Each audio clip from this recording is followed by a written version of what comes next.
सोचो एक 12 साल की लड़की का जीवन जिसके शरीर पर कई गोलियों के घाव, फ्रैक्चर और खरोच के निशान थे। उसके शरीर पर अनगिनत छोटे छोटे निशान और चोट के दाग थे। उसके नरक जैसे जीवन की कहानी का बयां कर रहे थे जिसे उसने कभी जिया था। यह देखकर लड़की हैरान रह गई। उसने उसे गोद ले लिया और कुछ देर के लिए समझ ही नहीं पाई कि क्या करे। लेकिन जैसे ही उसने देखा कि लड़की के शरीर पर सिर्फ हड्डियां और त्वचा ही बची है, उसने उसके बदलाव की शुरुआत खाने और कपड़ों से करने का फैसला किया। हैरानी की बात यह है कि जो लड़का बेहद भूखा होना चाहिए था, उसने मेज पर रखे खाने की ओर देखा, लेकिन खाने के बजाय उसका पूरा ध्यान एक बड़ी उड़ती हुई मक्खी पर था।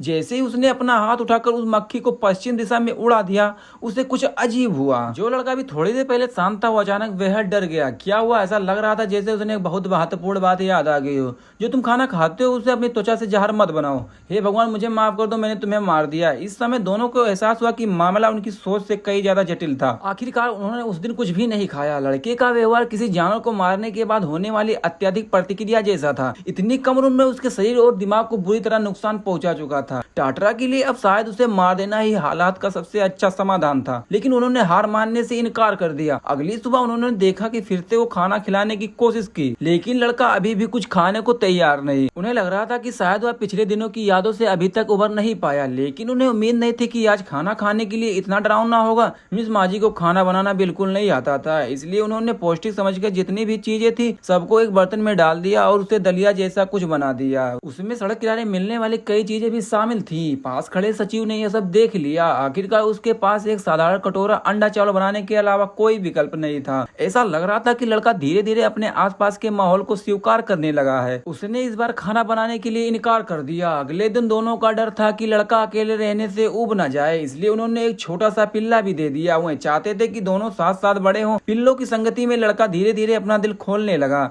और पहली बार उन्होंने उस लड़के के चेहरे पर एक मासूम मुस्कान देखी। आस्को, तुम आत्म आलोचना से क्या मतलब निकालती हो?